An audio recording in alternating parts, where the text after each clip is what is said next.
Hi, it's Lynn from LynnieCDesigns, and today I'm going to show you how I made another version of this card. This is one of the cards that we made in my monthly card class this week, and I'm trying to do Christmas cards so that my ladies can get some ideas, and this was supposed to be one of my clean and simple ideas. So I have used the Colourful Seasons and Seasonal Layering Thinlets and the Tailored Punch, and today I'm going to do this in Coastal Cabana. I just quite like doing non-traditional colours. So this is half a sheet of A4 cut lengthways and then scored at 14.4 top folding card. And then I've got 2 layers of Whisper White, which are cut ½ centimetre shorter on 2 sides, so that you just get a little border, one for the inside, one for the outside, and I've got a little scrap for the label. I didn't have any of this trim. This is the mini striped ribbon, which is really pretty. This one is Gorgeous Grape, and so I use Gorgeous Grape and Highland Heather. My mind went blank there. It's always difficult getting my mouth and my hands organised. So today, for this one, I'm going to use some of the polka dot tulle ribbon. It's bigger, but I've already ahead of time coloured it. And that I think will be really nice. You can actually, so that although that's white, you can colour it into anything. So let me just show you what I did. I took the 3 snowflake thinlets, and I'm going to change up the design a little bit. I will go off and run this through my Big Shot. So that's me back with from the Big Shot machine, and I'm using the die brush set to get these out because they're very intricate. I've run them through a couple of times to make sure that they're cut. So just tip those out, and what I do is run it across, and then I lift them up and I kind of poke it, because I find it works quite well doing that, especially with intricate dies. And then there's a couple of bits that are a little bit tight, and then you've got all the bits come out really easily. On my original card, I only passed it through a couple of times, and there's one spot where the bits haven't actually cut properly, but I let my I let it pass. I've got to remember that these are homemade cards and they don't have to be perfect. Nobody apart from you knows what you're aiming for. Now, see, for there I wasn't soft enough, and one of the bits has not come out.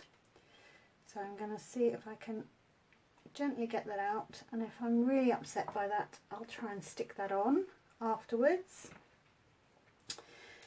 As I say, nobody knows what they're supposed to look like apart from you, so it doesn't really matter. And this is in my series, I'm trying to do a series of sort of clean and simple Christmas cards, so we'll put that to one side. And we'll do a little bit of stamping. Now, the stamps are photopolymer. I've got these mounted on a couple of blocks. So I've got my piercing mat covered with a bit of scrap paper, just so that I can do some stamping down the inside. So I'm going to just do stamp off, just because I want them light. So stamp off, and then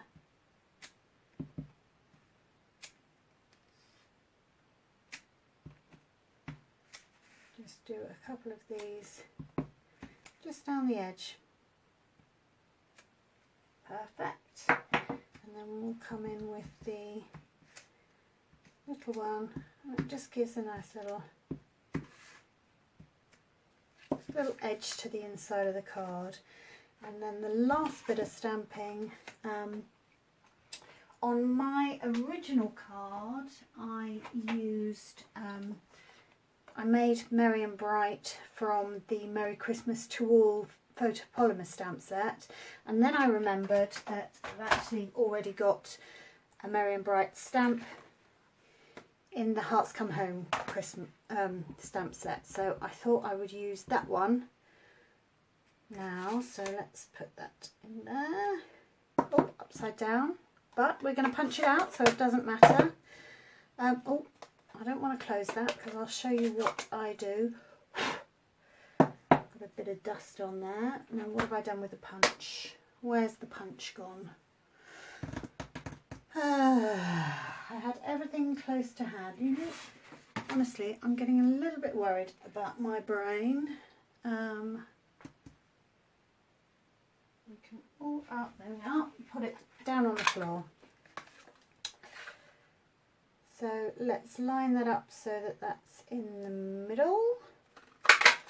Punch it out, take that away, and to get a little bit of the colour on the edge, you could use a sponge, but I find that is the quickest way of doing it, and it just gives you a very subtle edge around your die cut.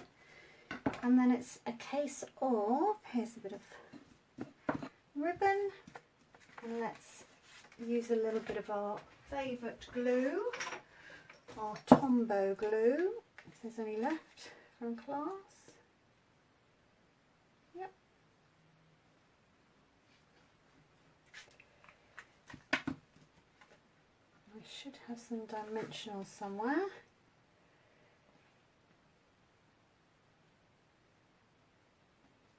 Pop that in there. I'm not going to put any sentiment yet. This, I love that ribbon. So I've got a little bit of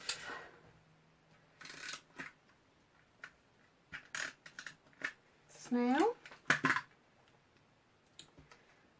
just going to wrap that around.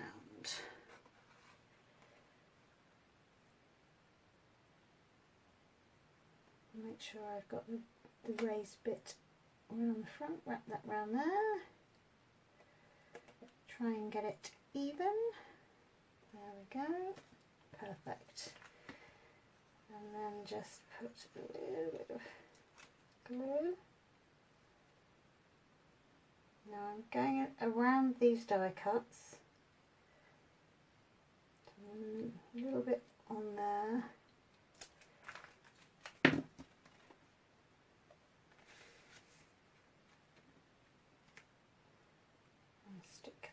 Down there. Now I'll do my usual trick of sticking my big block on top of that to weigh that down. Just while I do a very tiny little bit, I'm just going to run my bone folder very gently on these snowflakes, just to give a little bit of depth to them, just so that they're not completely flat.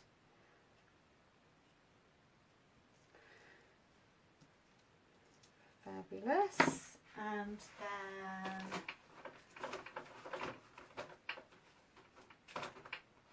I'm going to have to cut some of these bits out, but what have I done with my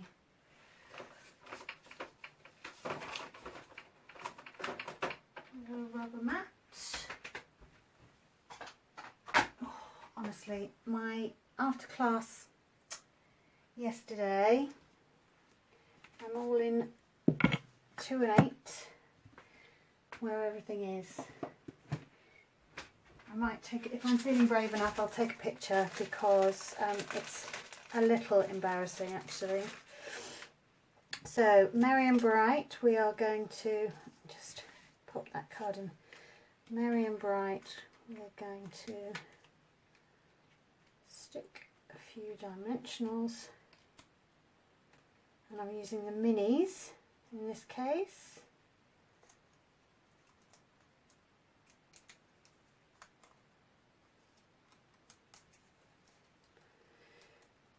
To raise that off the ground, I'll pop that. Oh, hope I got it straight. It's a little bit better. And then with some Tombow glue, I'm literally just going to put a dab in the middle. Now you could offset these, but I wanted to put them back in the negative space.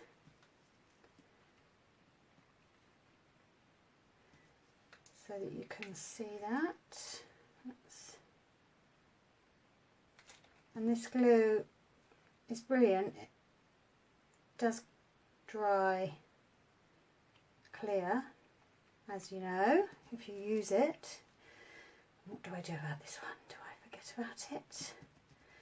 Do I let it go? Will anybody notice? You can see that that one's missing.